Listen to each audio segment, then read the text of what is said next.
जय माता दी मित्रों माँ काल का एस्ट्रोलॉजी चैनल में आप सभी का हार्दिक स्वागत है। अगर आपने चैनल को सब्सक्राइब नहीं किया है तो चैनल को सब्सक्राइब करें और बेल आइकन को प्रेस करें ताकि आप हमारे लेटेस्ट वीडियो को देख सकें। मित्रों, आज हम चर्चा करने वाले हैं राहु के अष्टम भाव में प्रभाव को लेकर। आइए शुरू करते हैं। तो यहाँ पर देख लीजिए कि अष्टम भाव कौन सा भाव होता है। अष्टम भाव ये वाला भाव जो होता है, सबसे पहले आपको अपनी लगन कुंडली को देखना है। लगन कुंडली के अंतर्गत जब यहाँ पे लगन कुंडली लिखा होगा, यहाँ पे ये जो भाव होता है प्रथम भाव, इसको लगन कहते हैं। ये द्वितीय, तृतीय, चतुर्थ, पंचम, षष्ठम भाव, सप्तम और ये अष्टम। इस प्रकार से कुंडली में 12 भाव होते हैं। तो ये भाव जो होता है 8वां भाव होता है। अगर यहाँ पर राहु है तो ये क्या प्रभाव डालेगा, देखिए। सबसे पहले तो यहाँ पर देखिए पॉजिटिव और नेगेटिव प्रभाव दोनों ही आते हैं। उसके लिए हमने पहले भी बताया है कि आपको जो है जहाँ पर राहु बैठे हुए हैं उस भाव में जो नंबर लिखा होता है, तो यहाँ पर अगर सपोज करिए मतलब अष्टम भाव के जो स्वामी हैं उनकी स्थिति को भी आपको देखना होता है। अगर उनकी अच्छी स्थिति होती है तो प्रभाव अच्छे मिल जाते हैं। साथ साथ जो राशि लिखी हुई होती है वो राशि जो है राहु की मित्र राशि है, शत्रु राशि है, सम राशि है, आपको इस पर भी विचार करना होगा। तब जाके आपको, क्योंकि कुछ को पॉजिटिव मिलेंगे, कुछ को नेगेटिव मिलेंगे, कुछ को दोनों भी मिलते हैं, तो ये सब बातें जो है यहाँ पर आपको देखनी होगी। तो देखिए, राहु के अष्टम भाव के प्रभाव को समझने के लिए अष्टम भाव को आपको समझना पड़ेगा। अष्टम भाव क्या बताता है, ठीक है। अष्टम भाव आपकी आयु के बारे में या मृत्यु की बात करें उसके बारे में, या फिर जीवन में होने वाली आकस्मिक घटनाएं जो होती हैं उनके बारे में बताता है आपको जो है। अष्टम भाव से हम रिसर्च वगैरह जो होते हैं, खोज जो होती है उसको भी देखते हैं। साथ ही साथ अष्टम भाव जो होता है वो गुप्त विद्या जो होती हैं, क्योंकि ये भाव रहस्यों का भाव है। आपके जीवन के वे रहस्य जो सिर्फ आप जानते हैं, आप किसी को नहीं बताते हैं, वो सब अष्टम भाव से देखा जाता है। रहस्य को, सीक्रेट्स की बात अगर हम कर रहे हैं, साथ ही साथ गुप्त विद्या की बात कर रहे हैं। गुप्त विद्या में अगर ऐसी विद्याएं जो गुप्त रहती हैं, तंत्र मंत्र की बात करें, जादू टोना की बात करें, या फिर आप जैसे अब ये बात करते हैं हस्तरेखा की बात करें, भी गुप्त विद्याओं में आती हैं। हस्तरेखा होगी, ज्योतिष विद्या हो गई, तो ये सब विद्याएं जो होती है इनका ज्ञान हो जाना, तो मतलब इन सब के बारे में अगर हम बात करते हैं तो वो अष्टम भाव से हम देखते हैं। या टैरो कार्ड रीडिंग हो गया, आजकल बहुत सारी मतलब जो भी गुप्त विद्याओं की बात कर रहे हैं वो सब अष्टम भाव से हम यहाँ पर देखते हैं। अचानक जो घटनाएं होती हैं, गुप्त धन की अगर हम बात करते हैं, या विरासत में मिलने वाला जो धन होता है, दहेज की बात करते हैं, वो सब हम अष्टम भाव से देखते हैं। अष्टम भाव से बदलाव देखते हैं। ट्रांसफॉर्मेशन की अगर हम बात करें, जो जीवन में बड़े बड़े बदलाव आते रहते हैं, वो सब अष्टम भाव से देखे जाते हैं। तो ये बताता है अष्टम भाव। साथ ही साथ गुप्तांग, क्योंकि जो भी गुप्त चीजें हैं उनका विचार जो है अष्टम भाव से किया जाता है। अब हम समझते हैं राहु को। तो ये तो अष्टम भाव से था। अभी राहु की अगर हम बात करते हैं तो राहु क्या है, राहु आपकी डिजायर से इच्छाएं हैं। कौन सी, पूर्व जन्म में जो इच्छाएं रह गई हैं वही इस जन्म में आपकी राहु हैं। तो राहु आपकी डिजायर से, और राहु माया है। राहु भ्रमित करना या भ्रम में रहना, ये सब राहु का काम होता है। छल कपट धोखे की अगर हम बात करते हैं, इन सब चीजों की अगर हम बात करें तो वो सब क्या है, राहु से ही देखी जाती है। आकस्मिक घटनाओं की बात करें, तुरंत अचानक से कुछ सडन घटना घटित हो जाना, वो सब राहु की ही देन होती है। तो ये राहु बताता है। अब राहु और अष्टम भाव को आपने समझने का, राहु का अष्टम भाव में प्रभाव, तो देखिए जैसे हमने बताया राहु की डिजायर, राहु के डिजायर से इच्छाएं हैं, तो वो इच्छा, राहु का संबंध बना अष्टम भाव, तो कहीं ना कहीं अष्टम भाव से इच्छाएं। तो अब ऐसा व्यक्ति, देखिए ऐसा व्यक्ति गुप्त विद्याओं में रुचि रख सकता है। ये बात सही है कि ऐसा व्यक्ति को जो है कहीं ना कहीं जो है, चाहे वो मतलब खुद से सीखने का प्रयास करे, उसके लिए देखिए और भी चीजें रहेंगी, लेकिन ये बात सत्य है कि राहु अष्टम भाव में अब उसका जो है गुप्त विद्याओं के प्रति रुझान रहेगा। हो सके वो सीखे ना, लेकिन उनके जैसे हो सकता है एस्ट्रोलॉजर के कॉन्टेक्ट में ज्यादा रहने वाला हो, या फिर किसी तंत्र मंत्र वाले लोगों के कॉन्टेक्ट में ज्यादा रहने वाला हो, तो ऐसा आप यहाँ पे समझ सकते हैं। मतलब हो सकता है उसको आए ना, क्योंकि आने के लिए जो है उन विद्याओं का परम ज्ञान होने के लिए और भी पंचम भाव है और भी चीजें हैं जिनको हमें देखना पड़ता है। तो यहाँ पे आप ये समझ सकते हैं। साथ ही साथ देखिए राहु जब अष्टम भाव में होता है, ये वैसे बहुत अच्छा जो है शास्त्रों में नहीं माना गया है, क्योंकि राहु अष्टम भाव के अंतर्गत जो है जीवन के अंतर्गत आकस्मिक घटनाएं घटित करता है। अचानक से सडन कोई प्रॉब्लम का आ जाना, जो है अचानक से जो है कोई दुर्घटना घटित हो जाना, ये देखिए अचानक से जो है एक्सीडेंट करा देता है जो है। अब उसके लिए नेगेटिव हमने जैसे पहले बता दिया कि राहु की अष्टम भाव में अगर राहु है तो अष्टमेश की स्थिति को देखना है, साथ साथ किस राशि में बैठा हुआ है उनको विचार करके ही ये यहाँ पर नेगेटिव, क्योंकि हर किसी को नेगेटिव भी नहीं मिलते, लेकिन काफी हद तक नेगेटिव माना जाता है, जिसके कारण हम यहाँ पे बता रहे हैं। तो ये, और ऐसा भी कहा जाता है कि राहु अगर अष्टम भाव में होता है तो ये अकाल मृत्यु दे देता है। अब देखिए अकाल मृत्यु से तात्पर्य यही है कि ऐसा व्यक्ति हो सकता है कि जैसे कि अगर एक व्यक्ति की आयु की अगर हम बात करते हैं तो 70 के आसपास अगर वो है तो हो सकता है वो कम आयु में चला जाए, जिसको अकाल मृत्यु, अचानक से कोई घटना घटित होकर व्यक्ति की मृत्यु हो जाए जो है सडन तरीके से जो है, जिसमें व्यक्ति को ये शौक रहे कि भाई अभी जाने वाला तो था नहीं लेकिन कैसे चला गया, तो वो स्थिति व्यक्ति के साथ बन जाती है मतलब। लेकिन ये हर किसी के साथ नहीं होता कि राहु अष्टम में तो ऐसा ही होगा, ये बिल्कुल गलत है। उसके लिए कई बातों का और भी बहुत सारी बातें होती है जिनका विचार करना होता है, लेकिन हाँ राहु अष्टम में तो ये एक घटना घटित हो सकती है, ऐसा कहा जाता है। अब देखिए राहु की अगर हम बात करते हैं तो राहु का संबंध जो है, राहु अष्टम भाव में बैठकर द्वितीय भाव से भी संबंध बनाते हैं जो कि आपका मुख है। और देखिए राहु व्यक्ति को जो है जहर की अगर हम बात करते हैं तो यहां पर बैठे राहु का संबंध जहर से भी आ जाता है। बहुत सारी कुंडलियां हमारे पास आती हैं कि जिनमें राहु अष्टम भाव में होता है और वे व्यक्ति जहर भी खाते हैं या फिर उनका फूड पॉइजन हो जाता है, इस तरीके की समस्या उनके साथ हो जाती है। अब देखिए यहाँ पर एक बात और आती है कि एक्सीडेंट वगैरह तो हमने बताया है, ये सडन एक्सीडेंट बहुत होते रहते हैं, क्योंकि यहाँ पर और राहु का संबंध अगर मंगल वगैरह से बन जाए तो और दिक्कत आ जाती है। ये सब भी होता है, बहुत सारी चीजें देखी जाती है, लेकिन हाँ एक्सीडेंट वगैरह, अचानक से दुर्घटना घटित हो जाना, इंजरी वगैरह हो जाना, या फिर ऐसा व्यक्ति आत्महत्या करने का भी प्रयास करता है। अब देखिए ये बात बोलने के बाद जो है ये गलत है। अब उसको क्या करेंगे कि इसके साथ और भी चीजें देखी जाती हैं। देखिए अभी राहु के ऊपर अगर शनि की दृष्टि पड़ जाए तो कि राहु इच्छाएं हैं, तो क्योंकि राहु जब यहां पे होता है तो यहां पर क्या होता है, केतु होता है द्वितीय भाव में। द्वितीय भाव आपके बताता है कुटुंब को बताता है, परिवार को बताता है।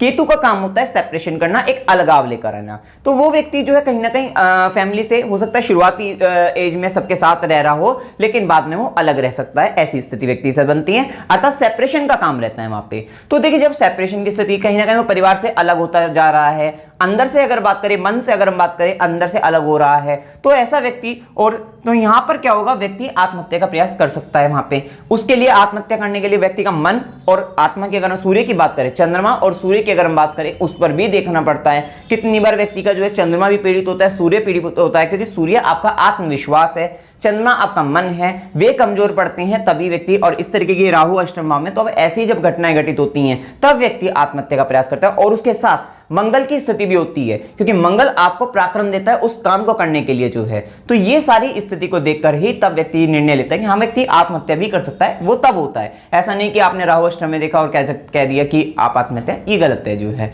तो ये सारे संबंध व्यक्ति के साथ आ जाते हैं। और राहु की ऊपर जब शनि की दृष्टि पड़ जाती है, क्योंकि राहु इच्छाएं हैं और शनि क्या होता है, शनि उन इच्छाओं को कम करने का, क्योंकि शनि शनि कर देते, धीरे कर देते हैं, एक तरीके से उस चीज को मंद कर देते हैं। तो राहु पर जब शनि की दृष्टि पड़ जाती है तो उस चीज को मंद तो करेंगे लेकिन पूर्ण रूप से खत्म नहीं करेंगे। तो इसका प्रभाव तब कम माना जाता है जब शनि की दृष्टि पड़ जाती है, उसको शनि जो है बांध लेते हैं, एक तरीके से आप उस तरीके से समझ सकते हैं। तो यहां पर ये सब संबंध आपको देखने जरूरी हैं। देखिए राहु जब अष्टम भाव में होता है, एक चीज और रहती है यहां पर कि ऐसा व्यक्ति अक्सर फीमेल के लिए ज्यादा नेगेटिव हो जाता है, उनकी में एक तरीके से विधवा योग जिसे कह देते हैं।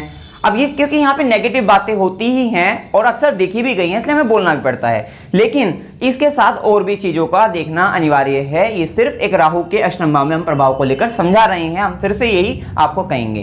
तो विधवा हो जाना या फिर अगर मेल की बात करें तो उनका विदुर हो जाना जो है, ये योग भी यहाँ पर बनता है। तो ज्यादातर यहाँ पर राहु जब अष्टम भाव में होता है तो कुंभ विवाह जो है सजेस्ट किया जाता है, बताया जाता है कि शादी से पहले जो है घड़े से विवाह कर लेना, या फिर और भी जो है विवाह की पद्धतियां हैं शास्त्रों में जो है, जिसके द्वारा जो है विवाह हो जाता है। तो कुंभ विवाह भी इसमें से एक है, तो वो विवाह सजेस्ट किया जाता है यहाँ पर जो है, क्योंकि यहाँ पर ये विधवा या विदुर का योग बनता है, मतलब दो विवाह के योग जो है यहाँ पर बन जाते हैं। तो ये भी विचारणीय रहता है।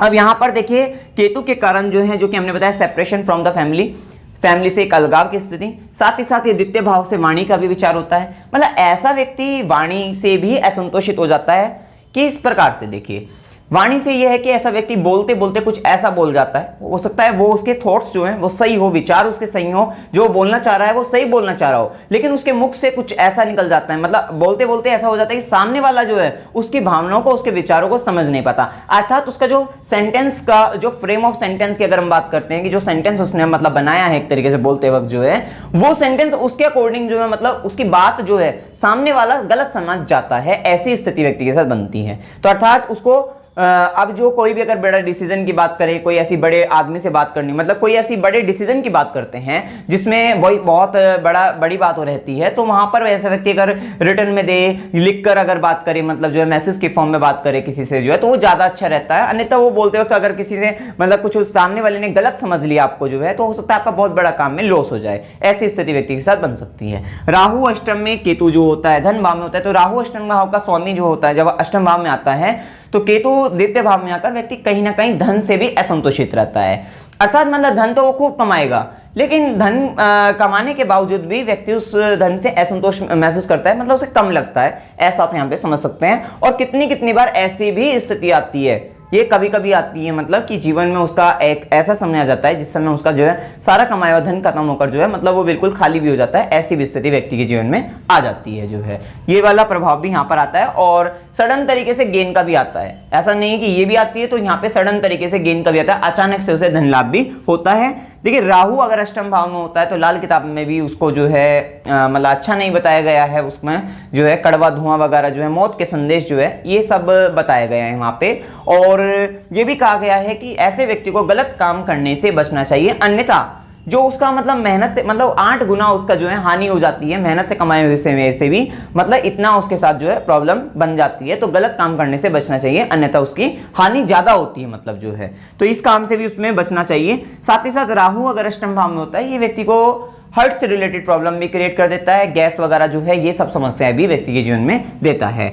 और राहु जब अष्टम भाव में होता है तो यहाँ पे द्वितीय भाव पर दृष्टि भी रहती है उसकी, तो यहाँ पर व्यक्ति को अभक्ष्य पदार्थों के सेवन से बचना चाहिए। अंडे, मांस, शराब की अगर हम बात करें, नॉनवेज की, मतलब ये सब बात का अगर हम करें, तो वहां से भी बचना चाहिए। ये गलत खाद्य पदार्थों का उपयोग अपने जीवन में नहीं करना चाहिए, अन्यथा फिर राहु बिगड़ जाएंगे और वहां पे फिर वे समस्या बनाने लगेंगे, नेगेटिव होने लगेगा आपके साथ जो है। और यहाँ पर देखिए राहु जब देखिए आपके अष्टम भाव में है, तो ये जो 7वां भाव है, ये किसका भाव है? आपके जीवन साथी का भाव है। तो जीवन साथी के लिए तो ये द्वितीय भाव हुआ एक तरीके से, तो जीवन साथी का क्या भाव हुआ? द्वितीय भाव हुआ। तो ऐसे व्यक्ति का जीवन साथी हो सकता है झूठ बोल सकता है उससे जो है किसी बात को लेकर, या झूठ बोलने की इसको आदत हो, ऐसा नहीं कि वो नेगेटिव तरीके से, हो सकता है कुछ बातों को छुपाना शुरू कर दे और आप पूछे तो वो मना भी कर दे।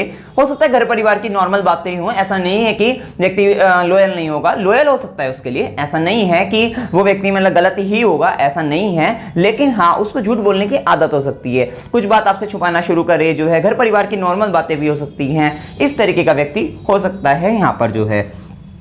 साथ ही साथ अगर हम बात करते हैं यहाँ पर व्यक्ति को, देखिए ये व्यक्ति राहु जब अष्टम भाव में होता है, अकल्ट मास्टर हो सकते हैं, मतलब उनका ज्योतिष विद्या वगैरह ये सब में मतलब ध्यान भी जाए, और अगर और भी ग्रहों की स्थिति हो तो वो उनको सीख भी सकते हैं, ऐसा भी हो सकता है। बैंकर वगैरह, रिसर्च वगैरह, अकाउंट्स के क्षेत्र में अच्छी खासी उन्नति व्यक्ति जो है करते देखा गया है व्यक्ति को जो है। यहाँ पर एक बात और ध्यान रखे कि देखिए इस राहु का अगर संबंध चंद्रमा से बन रहा हो, अष्टम भाव में बैठे राहु का, मतलब कि चंद्रमा जो है अष्टम भाव में ही बैठा हो, तो यहाँ पर राहु चंद्र एक साथ बैठे हो, तो ऐसे व्यक्ति को कहा गया है कि व्यक्ति मतलब पानी में डूबकर मर जाना, मतलब जो है, या फिर पानी से बचना चाहिए, पानी से उसको खतरा हो सकता है, ऐसा हो सकता है। राहु के साथ यहाँ पे मंगल हो, या फिर मंगल की दृष्टि पड़ रही हो, लगन में बैठा हुआ मंगल हो, दृष्टि पड़ रही हो, यहाँ पर बैठा मंगल हो, दृष्टि पड़ रही हो, मतलब मंगल या फिर राहु यहाँ पे मंगल सामने से दृष्टि डाल रहा हो, तो सातवीं दृष्टि जो है, ऐसे व्यक्ति को जो है, क्योंकि राहु आकस्मिक दुर्घटना करा सकता है, मंगल रक्त ला सकता है, हो सकता है अचानक से एक्सीडेंट हो जाना या उसका कत्ल हो जाना, ये सब स्थितियां भी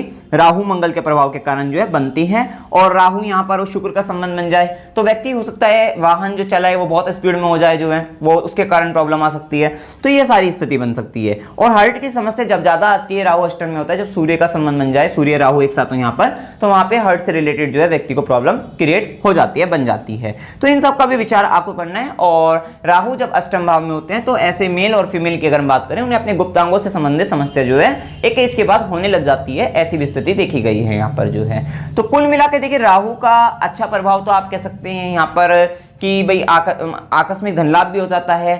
और अगर हम बात करें ज्ञान के क्षेत्र की बात करें, गुप्त विद्याओं में रुचि की बात करें, वो सब पॉजिटिव इफेक्ट है। लेकिन नेगेटिव इफेक्ट यही है कि ये व्यक्ति को दुर्घटना करा देना जो है, मतलब नेगेटिव ख्यालात लाकर जो है नेगेटिव चीजें लाकर या फिर उसके साथ जो है ये भी देखा गया है कि राहु अष्टम भाव में भूत प्रेत से भी संबंध आ जाता है व्यक्ति का जो है, मतलब ये सब जो चीजें होती हैं पैरानॉर्मल एक्टिविटी की बात करते हैं तो वो सबका भी संबंध आ जाता है राहु अगर अष्टम भाव में होता है। तो मतलब नेगेटिव यहाँ पे ज्यादा देखा गया, पॉजिटिव कम देखा गया है। वैसे तो जो पॉजिटिव चीजें हैं उनका भी आप भरपूर उपयोग करो तो उससे भी बहुत लाभ होता है। और उसके बाद देखिए जब अगर आपके साथ जो है कुंडली में और ग्रहों की स्थिति सही नहीं है और इस तरह से नेगेटिव इफेक्ट है तो आप अच्छे मतलब यहाँ पर जो है घबराने की बात नहीं है। ऐसा नहीं है कि राहु अष्टम में तो कुछ नहीं हो सकता, जो है आप उपाय करिए और राहु के उपाय करते रहिए, कोई खास ज्यादा प्रॉब्लम आपको नहीं आने वाली है। और ये राशि आप देख लेना, मित्र राशि में होता है तो अच्छा प्रभाव रहता है, शत्रु राशि में हो जाए, सूर्य चंद्र की राशि में हो जाए तब थोड़ा नेगेटिव इफेक्ट ज्यादा हो जाए, नीच का हो जाता है धनु राशि में तब नेगेटिव इफेक्ट ज्यादा बढ़ जाता है व्यक्ति का। इसमें राहु का जो है, राहु की अगर हम बात करें पांचवी दृष्टि व्यय भाव पर भी पड़ती है, मतलब ऐसे व्यक्ति का जो धन होता है अर्निंग काफी करता है लेकिन धन खर्च हो जाता है, मतलब जितनी अर्निंग उतना मतलब खर्च होकर जो है वो बराबर हो जाता है, मतलब ऐसी स्थिति व्यक्ति के साथ बनती है। और यहाँ पर सातवीं दृष्टि तो हमने बताई ही है और धन भाव यहाँ पे नवीं दृष्टि की बात करें जो कि सुख भाव पर पड़ती है। ऐसे व्यक्ति अपने जो सुखों की वृद्धि करते हैं वो भी रहस्यमयी तरीकों से कर देते हैं। हो सकता है रहस्यमयी विद्याओं का उपयोग करके अपने सुखों की वृद्धि करे, भूमि भवन वाहन का जो सुख ले वो रहस्यमयी विद्याओं से मतलब रहस्यों के जरिए या अपने सीक्रेट्स किसी को ना बताकर कुछ ऐसे काम करे जिसके कारण जो है मतलब व्यक्ति जो है मतलब सुखों की वृद्धि कर सकता है अपने जो है, ऐसी स्थिति व्यक्ति के साथ बनती है। यहाँ पर आप देखिए, यहाँ पर अगर हम बात करते हैं उपाय की, आप कौन से उपाय करके राहु के दुष्प्रभाव से मतलब मुक्ति पा सकते हैं। एक तो देखिए अगर आपकी कुंडली के अंदर राहु अष्टम में है और आपके एक्सीडेंट होते रहते हैं और या फिर अचानक से आपके साथ दुर्घटना घटित होती रहती है, किसी भी तरीके की आपके मन में आत्महत्या का विचार वगैरह, क्योंकि अक्सर हमने देखे हैं इसलिए हम यहाँ पर बोल रहे हैं। ऐसा में कोई घबराने वाली आपको मतलब डराने के लिए नहीं, हम खड़े हैं यहाँ पर जो है, ठीक है। तो यहाँ पर यही है कि अगर ऐसा प्रभाव आपके जीवन में आ रहा है तो आपको एक बात सदैव ध्यान रखनी है, एक तो आपको महामृत्युंजय मंत्र का जाप जो है आजीवन करना है, साथ ही साथ आपको जो है नारियल का उपाय जो है कि भाई प्रत्येक अमावस्या को नारियल सर पे से 7 बार कर बहते जल में प्रवाहित करना है, ये भी आपको जो है आजीवन करना है। ये तभी मतलब ये आजीवन आपको करना ही करना है, क्योंकि जब आपको ज्यादा प्रॉब्लम है तो आपको करना है। और ज्यादातर इसको विशेष रूप से और ध्यान रखिए कि अगर आप आजीवन नहीं भी कर सकते हैं तो जो टाइम आपके राहु जब कुंडली के अंतर्गत, जब गोचर की जब हम बात करते हैं, गोचर में जब भी आपकी कुंडली के अंतर्गत राहु अष्टम में आए या फिर 12वें घर द्वादश भाव में आए तो आपको ये 100% करना ही करना है। इस समय हो सकता है आपको किसी मतलब धोखा हो जाए, किसी तरीके का जो है कोई लोग गलत चीट कर दें, आपको धोखा दे दें, जो है किसी आपके इसमें फंस जाएं, मुकदमेबाजी में फंस जाएं, जो है कहीं ना कहीं जो है कोई धोखे से फंसा ले आपको, जो है ऐसी भी स्थिति बनती है जब राहु 12th हाउस से पास होते हैं। तो इस समय में आपको ये उपाय अवश्य करने, जब Rahu 8th house 12th house में आए और आपके बर्थ चार्ट में भी इस तरीके की राहु की स्थिति है और आपको वैसे भी प्रॉब्लम होती रहती है इस तरीके की, तो आपको नारियल का उपाय और महामृत्युंजय मंत्र अवश्य करना ही करना है जो है। साथ ही साथ यहाँ पे एक बात यह है कि गलत काम से बचना है और अभक्ष्य पदार्थों से बचना है, तब राहु के नेगेटिव इफेक्ट ज्यादा मिलेंगे अगर आप ये काम करते हैं, तो इसका भी विशेष रूप से आपको ध्यान रखना है। एक आप ये भी उपाय कर सकते हैं कि खोटे सिक्के को 43 दिन तक जल प्रवाह, मतलब अगर आप राहु से अति पीड़ित हैं तो आप ये भी उपाय कर सकते हैं कि आप जो है खोटा सिक्का, जो मतलब कि जो सिक्के होते हैं जो मतलब चलते भी नहीं है मतलब और डालने पर एक उनकी सही आवाज भी नहीं आती, जो है उस तरीके का खोटा सिक्का आप जानते होंगे, तो वो सिक्का जो है, एक सिक्का जो है प्रतिदिन जल में प्रवाहित करते नहीं और 43 दिन तक कंटिन्यू आपको प्रवाहित करना है उसको जो है। तो ये उपाय आप रेगुलर करना है कंटिन्यूअस में 43 दिन तक जो है। तो ये उपाय करने से भी मतलब राहु की जो प्रॉब्लम्स है वो उसमें शांति हो जाती है, मतलब जो यहाँ पर राहु का इफेक्ट जो है, मतलब जो नेगेटिव इफेक्ट है वो खत्म हो जाता है। साथ ही साथ आपको अगर राहु जो है प्रॉब्लम ज्यादा करता है, और ये राहु के ये जो हम बता रहे हैं, आप जो प्रभाव बता रहे हैं वो तब बता रहे हैं जब राहु अष्टम भाव से मतलब जो है गोचर में जो है, जब गोचर में अष्टम भाव में आए तब के लिए है कि राहु अगर आपके अष्टम भाव में से पास हो रहा है गोचर में, तो आपको ये उपाय करना है कि आपको जो जन्मदिन आ रहा है उसके 8वें महीने में तब से शुरू करना है, मतलब जो है जिस समय राहु अष्टम भाव से पास होगा तो उस समय से 8वें महीने से आपके आने वाले जन्मदिन तक आपको ये उपाय करना है। बादाम का उपाय, इसमें होता ही है कि आपको मंदिर में जाना है, बादाम लेकर जाने हैं और बादाम वहां पर चढ़ाने हैं, उसमें से आधे बादाम आपको अपने घर लेके आने हैं और ये उपाय आपको अपने जन्मदिन तक करना है, 8वें महीने से करना है और अगले जन्मदिन तक करना है आपको। और जो भी बादाम फिर इकट्ठे हो जाएं आपके पास, जितने भी इकट्ठे सारे हो जाएं वो, उन सारों को आपको फिर जल प्रवाह कर देना है। ये भी राहु के लिए काफी अच्छा उपाय माना गया है। तो ये उपाय आपको बता दिया कि किस समय में आपको ज्यादा करने हैं, लेकिन अष्टम भाव में राहु है तो महामृत्युंजय मंत्र और नारियल का उपाय अवश्य ध्यान रखें। अगर लाइफ टाइम करते हैं तो आपके लिए बहुत अच्छा ही रहेगा, मतलब जो है करके देखिए। अगर आपको अच्छा लगे करते रहना आप जो है, लेकिन ये काफी फायदेमंद रहेगा और बहुत आपको अच्छा लगेगा। जो है आपकी आकस्मिक दुर्घटनाएं वाहन से हो जाती है कितनी बार जो है, मतलब किसी भी तरीके की आपको, या फिर आत्महत्या का विचार वगैरह, ये गलत नेगेटिव थॉट्स आपके जीवन में आते रहते हैं और ये सब आप मतलब आते रहते हैं, तो आप ये उपाय अवश्य करिएगा। तो इसमें आपको जो है कोई भी डाउट हो या फिर आपका जो भी एक्सपीरियंस हो, अगर आपकी कुंडली में राहु अष्टम भाव में है, आपका जो भी एक्सपीरियंस हो आप कमेंट सेक्शन में जरूर बताइएगा कि आपके साथ क्या क्या घटनाएं घटित हुई हैं, क्या होती हैं, तो वो सब आप जरूर बताइएगा और इन उपायों को करिएगा। वीडियो अगर आपको अच्छा लगा वीडियो को लाइक कीजिए, शेयर कीजिए, चैनल को सब्सक्राइब कीजिए। जय माता दी।